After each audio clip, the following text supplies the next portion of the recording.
Bonjour à tous, aujourd'hui je vais vous présenter les fonctionnalités immobilisation du module comptabilité de Odoo. Donc Odoo c'est un super logiciel comptable qui est très moderne, très ergonomique et aujourd'hui on va s'intéresser plus particulièrement aux fonctionnalités d'immobilisation. Donc comment je suis la valeur nette comptable de mes immobilisations, comment je consulte le registre des immobilisations et puis surtout comment je crée les immobilisations et comment je calcule leur tableau d'amortissement. Donc dans le module comptabilité, je vais avoir un point de menu qui s'appelle catégorie d'immobilisation dans lequel je vais renseigner mon paramétrage. Ici j'en ai créé deux. J'ai créé une catégorie pour le matériel informatique et une catégorie pour les véhicules. Donc les catégories ont une période, un type d'amortissement, donc je peux faire du linéaire, du dégressif puis linéaire. En France on s'intéresse surtout au linéaire, et je vais avoir mes comptes, les comptes utilisés ainsi que le journal. Là, je vais mettre le journal immobilisation pour comptabiliser mes amortissements. Voilà pour les catégories d'immobilisation. Ensuite, quand je vais dans le menu immobilisation, là j'ai la liste de mes immobilisations. Puis je peux consulter rapidement leur valeur d'origine, leur valeur comptable, leur statut, etc. Je vais créer une nouvelle immobilisation. Donc pour celle-là, on ne va pas partir de la facture, on va directement la créer depuis le module immobilisation. Donc je vais par exemple acheter une Tesla modèle Y. Je vais dire qu'elle vaut 57 963 par exemple. Je vais dire que je l'ai acheté au 15 janvier et donc je vais utiliser le modèle véhicule, donc la catégorie d'immobilisation véhicule. Il va automatiquement me mettre une méthode linéaire, une durée de 60 mois, il va m'appliquer un prorata et me récupérer les comptes comptables. Je vais pouvoir dire que donc là, que cette immobilisation elle est associée à un compte analytique management. Donc elle a été affectée à une personne de la direction. Donc en analytique, mes amortissements vont s'imputer sur cette analytique. Une fois que j'ai fait ça, j'ai fini de créer mon IMO, je peux calculer les amortissements, regarder à quoi ça ressemble. J'ai bien un prorata sur la première période et puis après des mensualités de 966. On aurait bien sûr pu le faire en annuel, mais moi je préfère avoir un compte de résultat mensuel, donc je lance des amortissements tous les mois. Je confirme ma fiche IMO. Donc mes pièces comptables vont se créer. Donc j'ai toutes les pièces. Donc là ici jusqu'à 2028. Et j'ai la première qui s'est comptabilisée. En fait, à chaque fois que la date de l'amortissement va survenir, mon écriture va se comptabiliser. Donc j'ai plus besoin de revenir dessus, de lancer les amortissements. Ça va se comptabiliser au fur et à mesure. Là, la première a été comptabilisée, donc j'ai bien mon écriture avec l'imputation sur ce compte analytique.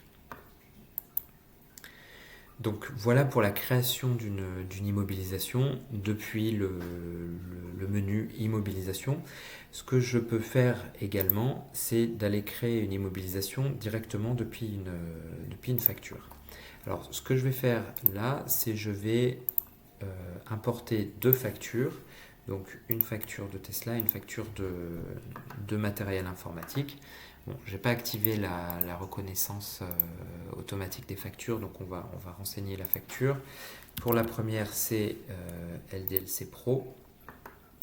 Donc là, je vais rentrer, c'est une vieille facture, mais c'est pas grave. Donc on va s'amuser à la rentrer en 2018. Comme ça, il va nous générer plus d'amortissement.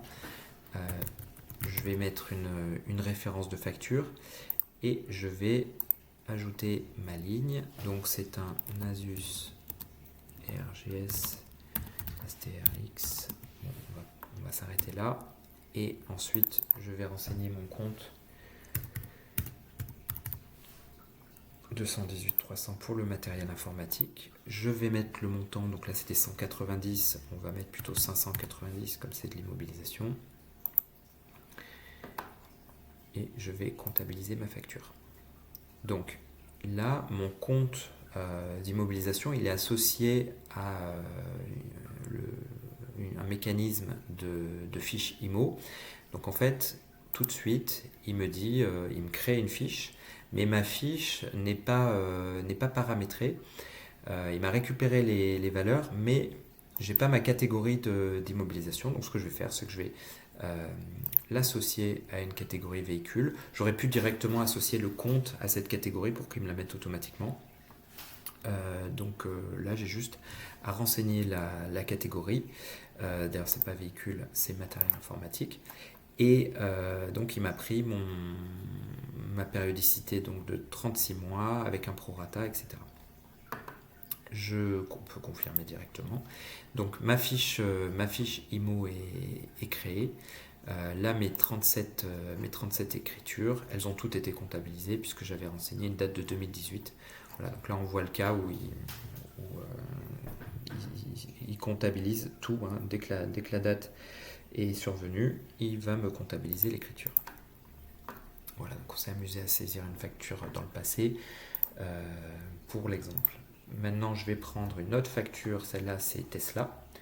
Donc là, je vais saisir une facture. Donc je vais... le numéro de facture, c'est... visiblement, c'est un numéro assez long. 31B. Et on va s'arrêter là. Voilà. Donc, je vais mettre une date.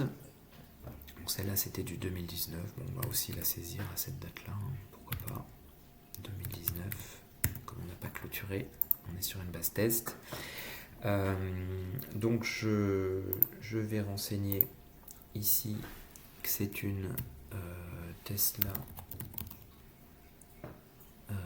D'ailleurs, je ne sais pas quel type de Tesla c'est. On va dire modèle Y grande autonomie.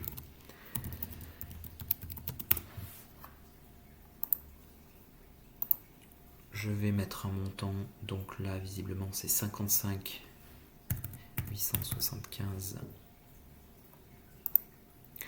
hors taxe. Et je vais comptabiliser ma facture. Alors cette fois-ci, il ne m'a pas créé l'immobilisation, c'est parce que je me suis trompé de compte. Donc je vais remettre en brouillon. Le compte comptable, c'était le 280.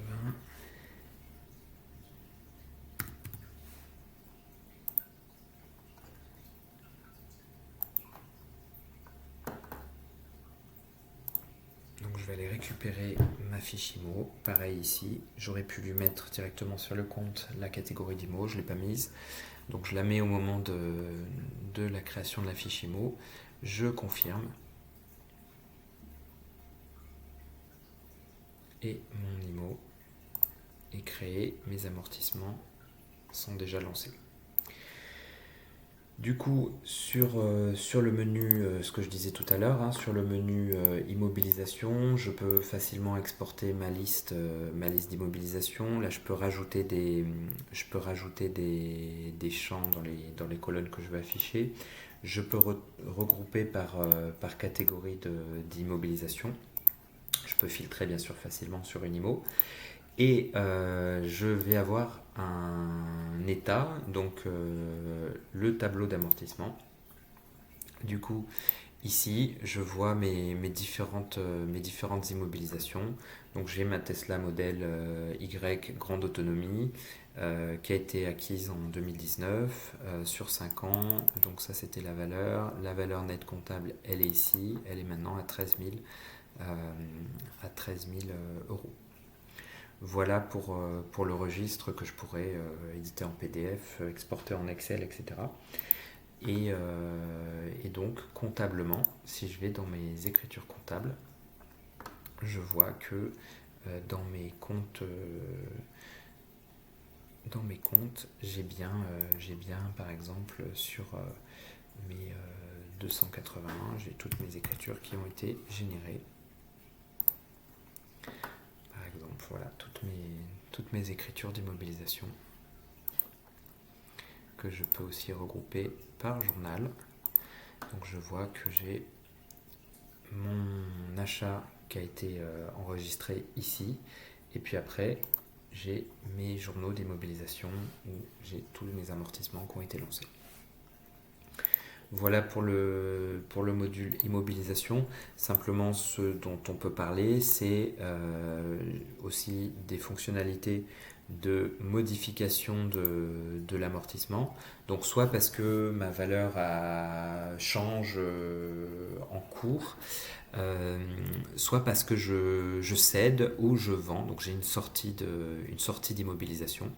Donc là, je vais pouvoir mettre un terme éliminer mon immobilisation de mon registre par une opération de cession ou parce que je l'ai vendu.